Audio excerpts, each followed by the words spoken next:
dan sebagainya saya bisa pahami. Bahkan ada yang anak kedua juga saya tanya, karena kami pemantauan Bumil Cake ini langsung ke rumah, karena dia akan diberi makanan tambahan dari pemerintah berupa pangan lokal. Jadi kami langsung ke rumah, kemudian memastikan kondisinya sebagaimana. Jadi umur 14 tahun yang masih pakai baju saja sembarangan, Bu, ya, yang masih pakai baju aja nggak bisa. Saya bilang, berapa, umurnya berapa? 14 kata dia. 14 apa berapa? 14. Kemarin tamat SMP, saya tanya gitu ya.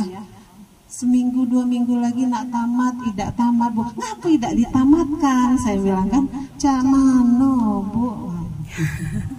Itu sering saya temui, sering sekali. Sedih dan miris Bapak Ibu. Baru ini 3 hari yang lalu dihubungi Polres, ada kasus persetubuhan. Jadi ada anak umur 13 tahun menyetubuhi anak umur 5 tahun di Bengkulu, ya, di Bengkulu Bapak Ibu. Jadi banyak sekali kasus-kasus yang saya temui, ya. Pengaruh pornografi, pengaruh media sosial yang sangat, dan kebebasan orang tua membolehkan gadget kepada anak-anak itu sangat berpengaruh. Anak-anak kami tidak ada yang bebas memakai gadget walaupun sudah SMP. Kalau dulu karena saya pernah ikut kelasnya Ajo Bendri tentang Fatherman, jadi itu diperbolehkan gadget itu untuk anak apabila dia sudah melakukan apa namanya tuh, Bang? Melakukan perjalanan sendiri tanpa bantuan orang tua. Jadi kalau dia sudah bisa melakukan perjalanan sendiri, misalnya Jakarta, Bengkulu, Jakarta sendiri tanpa bantuan orang tua, itu baru diperbolehkan memakai gadget. Apa nama itunya kemarin, Bang? Lupa saya, karena habis ikut kelasnya Ajo Bendri. Jadi itu, jadi diperbolehkan HP itu untuk anak apabila dia sudah bisa melakukan perjalanan sendiri jarak jauh. Anak saya pun sudah bisa, tetap saya tidak kasih. Ya, tetap saya tidak kasih. Semua HP harus dikasih nomor PIN bukanya, karena kami malam selalu buka, selalu baca apa yang terjadi di HP.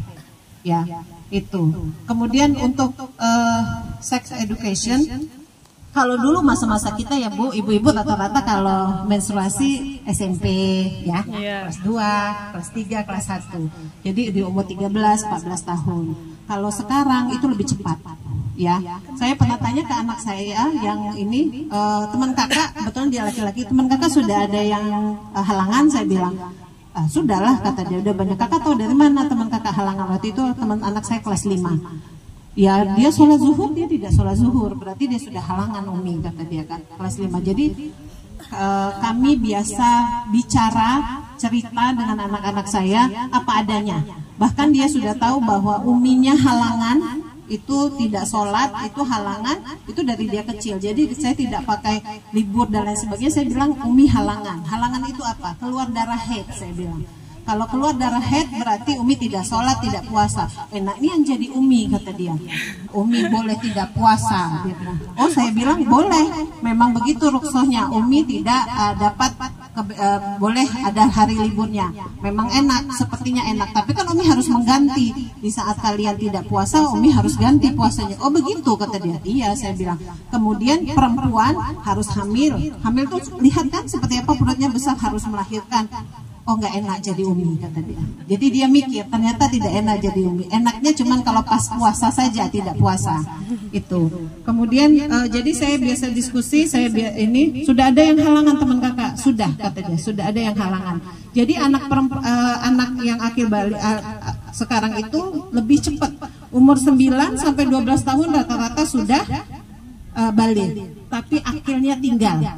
Ya, akil itu balik itu kemampuan fisiknya sudah fisik orang dewasa, tapi akilnya atau kemampuan akilnya belum. Ya, kemampuan akil itu di usia 22 sampai 24 tahun munculnya. Jadi balik itu dewasa fisik karena pengaruh nutrisi. Makanan kita sekarang enak, tidak cak zaman dulu dak Bu, ayam tuh barang mewah. Kalau zaman sekarang ayam, ikan, telur, dan kemampuan orang tua tentang gizi anak juga paham sekali gitu. Jadi dia memberikan makanan yang baik buat anak-anak. Kemudian fungsi reproduksinya dia sudah terbentuk. Makanya anak umur 14-15 tahun dia sudah bisa hamil, ya, karena sudah balik. Secara fisik dia sudah orang dewasa, tapi secara akal dia belum. Jadi akal itu mentalnya, kemudian tanggung jawabnya, kemudian kemandiriannya. Untuk akil itu peran ayah yang muncul.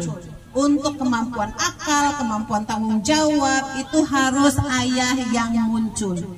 Untuk balik komandannya, yaitu tentang harian rumah tangga, itu peran ibu yang muncul, ya, tetap didampingi oleh ayah.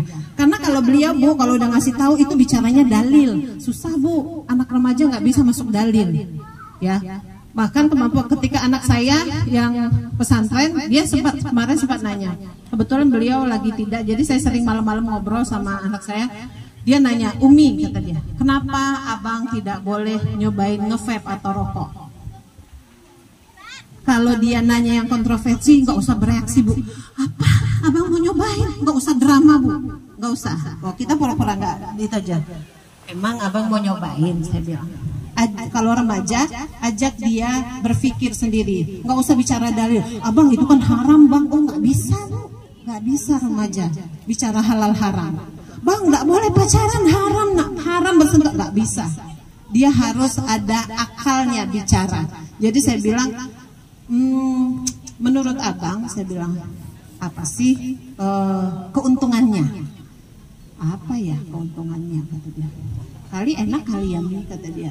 Nah, dia ngomong sendiri, kali keren ya nih. Gak ada juga ya untungnya ya. Bikin apa hebat, apa gitu, saya bilang. Gak ada ya, kata dia.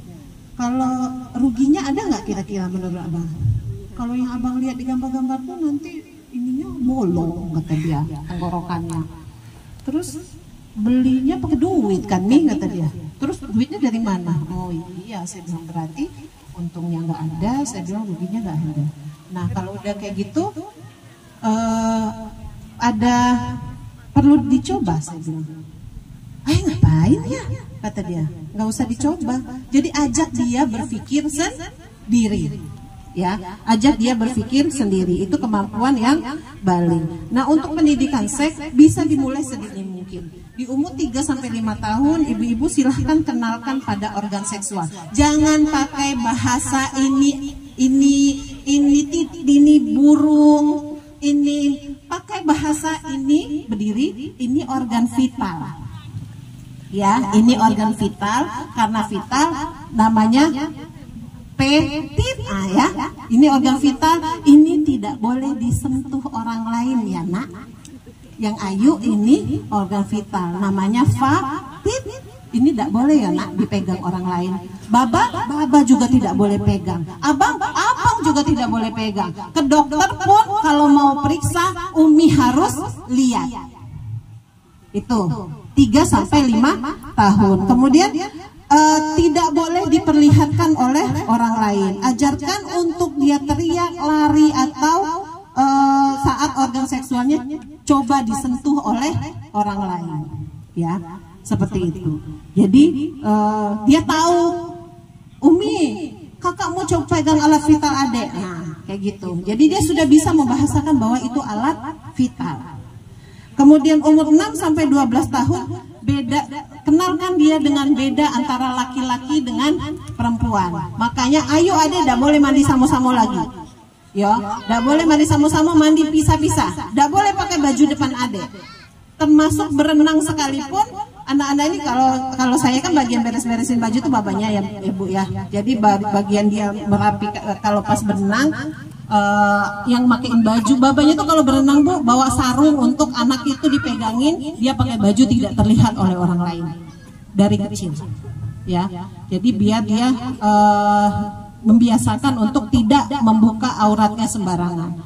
Kemudian kenalkan juga informasi soal organ fungsi reproduksi. Ibu-ibu, bapak-bapak, tidak usah tabu bicara seksual ketika berhadapan dengan anak. Maka Makanya saya bilang saat itu kemarin, nggak usah dikasih tahu, kata teman babanya, nanti anak juga tahu. Nggak bisa, Bu. Dari yang saya pelajari di kelas, makin dia tahu sendiri, dia akan tahunya secara bergeser. Umi, sperma itu apa? Ibu gimana jawabnya? Ya, ibu bisa jawabnya kalau ibu punya ilmu. Nanti saya ceritakan bagaimana saya mengenalkan tentang ejakulasi, sperma, onani, pornografi ke anak saya ketika dia masuk usia balik. Ya. Jadi kemudian usia 13 sama 17 tahun orang tua, kalau kelas yang saya baca itu remaja, rem aja. Jadi di rem aja, tidak usah banyak ceramah, Bapak, Ibu. Kalau banyak ceramah dia makin lari. Saya pun masih belajar, ya. Saya juga masih belajar. Makanya saya selalu bicara ke teman-teman bahwa menjadi orang tua itu tidak ada sekolahnya. Ya, terus kita berproses, belajar, mengikuti perkembangan zaman. Rem aja. Jadi kita sebagai orang tua hanya jadi coaching. Seperti yang saya diskusi rokok tadi ke orang tua saya, kita hanya mengarahkan. Dia yang berpikir sendiri. Kemudian diskusikan soal tindakan seksual dan resiko-resikonya. Saya sempat bercanda sama anak saya begini. Waktu dia sudah mulai masuk usia balik, saya suruh duduk. Ayo duduk, saya bilang. Umi mau cerita. Ibu-ibu tahu saya buka bahan tentang seks edukasi ke depan anak saya semuanya. Seperti saya penyuluhan di sekolah. Ini alat kelamin, ini kalau main-main dengan alat kelaminmu, maka kamu akan apa akibatnya? Saya bilang kalau abang sebesar ini main-main dengan alat kelamin abang, coba ditemukan dengan alat kelamin laki-laki, tidak boleh ditemukan dengan alat kelamin perempuan sampai ijab kabul, saya bilang. Sampai ijab kabul. Kalau coba abang temukan berarti perempuan itu hamil, saya bilang abang harus bertanggung jawab. Gimana abang tanggung jawabnya? Nikahi, saya bilang. Jadi kalau sudah dinikahi, oh iya berarti abang sudah bisa menghidupi dia. Nanti abang punya anak, abang gendong sendiri. Umi, oh tidak lagi, saya bilang. Umi mau jalan-jalan, Umi mau makan-makan, abang. Kok abang? Lah abang yang berbuat, saya bilang. Apa yang harus tanggung jawab dengan perbuatan abang? Gak mau abang. Kalau gitu, kalau abang sudah bisa tanggung jawab, baru boleh pertemukan alat kelamin abang dengan perempuan dengan ijab kabul dengan sah, saya bilang. Kalau tidak, jangan coba pertemukan alat kelaminmu dengan alat kelamin perempuan sebelum ijab kabul itu sah. Itu saya bilang. Jadi dia mikir, oh saya nggak mau. Umi nggak mau ngasuh anak abang ngurus, nggak mau. Umi mau jalan-jalan. Saya bilang, Umi mau makan. Jadi abang yang harus urus sendiri. Abang yang sekecil ini, itulah sekecil itu kalau belum siap, jangan coba-coba, saya bilang. Jangan coba-coba kalau belum siap. Jadi dia berpikir sendiri. Kemudian sampai semua mimpi basah. Setiap saat saya tanya, udah mimpi basah nak? Belum nih, kata dia. Udah mimpi basah nak? Adanya nyeletuk, ada mimpi basah nih kemarin. Basahnya basah bener celana adik, ompol deh, itu ompol. Saya bilang ini mimpi basah yang lain, saya bilang kan. Jadi adanya ngomong ompol. Jadi kalau dia sudah mimpi basah, saya bilang Baba ngomong. Jadi beliau yang bicara bagaimana mandi dan sebagainya. Kemudian baru saya panggil untuk kita cerita. Abang berarti sudah dewasa. Kemudian sudah ada sperma dan lain sebagainya. Terus bagaimana? Jadi pertama kita sebagai orang tua nggak usah tabu bicara itu, ya, karena kalau kita tabu dia akan cari sendiri di internet. Habis saya tanya sama ibu, nggak usah nanya itu ngapain? Habis saya tanya sama bapak, ngapain? Dia akhirnya cari sendiri dan informasi yang dia cari belum tentu benar. Kemudian latih keberanian untuk berpendapat. Tanya, cerita, suruh dia ngomong apa yang dia temui. Bapak Ibu, saya terakhir saya cerita sebelum anak-anak sebelum dia menuju akhir balik, saya pernah ajak ngobrol. Tempat paling ngobrol yang enak itu adalah di perjalanan, ya. Makanya kami sering melakukan perjalanan. yang dekat-dekat boleh, dicurup misalnya, yang dia duduk di belakang. Jadi jangan hadap-hadapan kayak gini kalau ngomong sama remaja. Dia akan merasa dihakimi, dia tidak nyaman. Jadi duduk samping-sampingan yang dia tidak lihat, yang kita tidak langsung melihat ke matanya dia. Jadi saya waktu itu kebetulan kesempatan bagus, saya dapat kesempatan untuk ngantar anak pagi-pagi karena beliau lagi di Malaysia. Biasanya yang ngantar itu babanya ke sekolah, antar dan jemput babanya. Jadi pada saat beliau lagi di Malaysia, saya bisa ngantar. Jadi di jalan saya ngobrol, kebetulan di radio ada lagu Jatuh Cinta kayak gitu ya, ada lagu tentang jatuh cinta. Terus saya ngomong kayak gini, kakak, saya bilang, ini anak nomor 2, kakak itu lagunya tentang apa? Adanya nyeletuk, jatuh cinta Umi. Oh iya, saya bilang kan, nanti kira-kira saya bilang, kakak akan jatuh cinta dengan perempuan yang seperti apa? Saya bilang, nggak tahu, kata dia. Yang cantik lah, kata adeknya. Yang soleha lah. Cantik soleha kayak apa? Ya kayak Umi. Tahu ya? Berarti dia sudah punya arah satu. Perempuan ideal itu yang cantik dan soleha, ya. Kemudian yang berikutnya, ini saya juga belajar Bu sebelumnya, cara menyampaikannya juga saya belajar. Saya baca tentang parenting, bagaimana orang tua, jadi makanya tahu arah menyampaikannya. Kemudian, saya bilang, kemudian ini, bagus, saya bilang, nanti akan jatuh cinta. Kemudian waktu kakak jatuh cinta, nanti kakak sebelum itu akan mimpi basah. Itu adiknya nyeletuk, adek, sering mimpi basah, kata dia kan.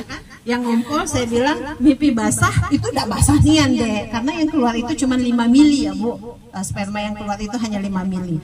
Di saat mimpi basah, nanti akan ada yang keluar, dan itu celananya basah. Apa itu yang keluar, kata kakak? Apa itu yang keluar? Yang keluar adalah, saya bilang, sperma.